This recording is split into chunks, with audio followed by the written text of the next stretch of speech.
نہیں کھائیں گے تو وہ بھی راضی ہو جائیں گے اور ادھر بھی کوئی نقصان نہیں ہوگا. تو یہ جو آدھا تیتر آدھا بٹیر بننے کی جو کوشش کی جاتی ہے، ان لوگوں کے متعلق قرآن نے کہا پورے کے پورے اسلام میں داخل ہو جاؤ. ہاں، اگر اس نیت سے تم اس طرح سے چلتے ہو کہ یہ بھی راضی وہ بھی راضی، تو یاد رکھ لینا پوری زندگی گزر جائے گی، کوئی تم سے راضی نہیں ہوگا، کوئی راضی نہیں ہوگا. قرآن میں اللہ نے فرمایا وَلَن تَرْضَىٰ عَنْكَ الْيَهُودُ وَلَا النَّصَارَىٰ حَتَّىٰ تَتَّبِعَ مِلَّتَهُمْ. تم سے یہودی اور عیسائی ہرگز راضی نہیں ہوں گے جب تک کہ تم ان کے دین میں داخل نہ ہو جاؤ. یہ قرآن کی آیت میں پڑھ رہا ہوں. تو راضی کرنے کے لیے جو چکر چلائے جاتے ہیں اس میں کبھی بھی تم راضی نہیں کر سکتے.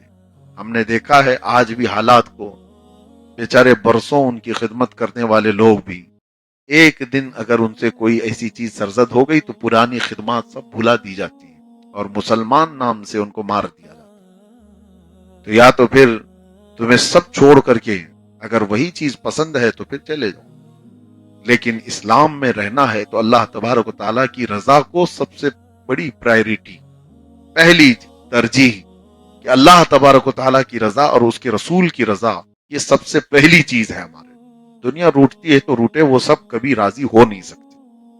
یہ آیتیں میں نے آپ کے سامنے تلاوت کی. اور اسلام کے بارے میں اللہ کیا فرماتا ہے وَرَضِيتُ لَكُمُ الْإِسْلَامَ دِينًا، میں تمہیں اسلام دے کر راضی ہوا. یہ اللہ کا پسندیدہ دین ہے. کبھی آپ اندازہ کرتے ہو چلتے پھرتے آپ مسلمان ہوئے، تمہارے گھروں میں اسلام ہے، یہ بائی برتھ آپ کو مل گیا ہے، بغیر محنت کے ملا ہے. اسی لیے مسلمانوں کو اس کی قدر نہیں ہے. یہ اتنی بڑی نعمت ہے کہ اس دین کی خواہش پچھلے نبی کیا کرتے تھے. بنی اسرائیل کے انبیاء کرام خواہش کرتے تھے کہ اللہ آخری نبی کی امت میں ہمیں پیدا کر. مجھے بتاؤ ہم میں سے کون دعا کر کے اس امت میں پیدا ہوا ہے؟ ہم کو اللہ تبارک و تعالیٰ نے یوں ہی عطا کیا ہے. اور اتنی بڑی نعمت کہ یہ دینے کے بعد رب تعالیٰ پھر فرماتا ہے میں تم کو یہ دین دے کر راضی ہوا. پچھلی امتوں پر بھی اللہ تعالیٰ نے دین اتارے ہیں، موسیٰ علیہ السلام ہو، عیسیٰ علیہ السلام ہو، ابراہیم علیہ السلام ہو، ان کی سب امتوں کو جو جو شریعت دی گئی، کہیں پر بھی اللہ تعالیٰ نے یہ نہیں فرمایا کہ میں تمہیں دین دے کر راضی ہوا. اسلام کے متعلق اللہ تعالیٰ فرماتا ہے میں نے کمپلیٹ کر دیا دین جو ہے، اب یہ قیامت تک یہی چلے گا اور تم کو دے کر راضی ہوا. انکمپلیٹ کچھ بھی نہیں ہے اس کے اندر. اور ایک چیلنج ہے ہمارا، پوری دنیا بھر کے جتنے بھی مذاہب کو فالو کرنے والے لوگ، وہ انسانی زندگی کے ہر شعبے کا حل اپنے مذہب سے لا کر کے دکھائیں. نہیں ہوگا. بہت ساری جگہوں پر کچھ تو ایسے ہیں ہوا میں اڑتے ہوئے مذہب ہیں، ان کی نہ کتاب ہے نہ کوئی چیز ہے، وہ چلتے پھرتے دین ہے، ان کا کچھ ہے ہی نہیں. لیکن کتاب لا پوری فالو کرنے والے جو مذاہب ہیں ان کی بات میں کر رہا ہوں.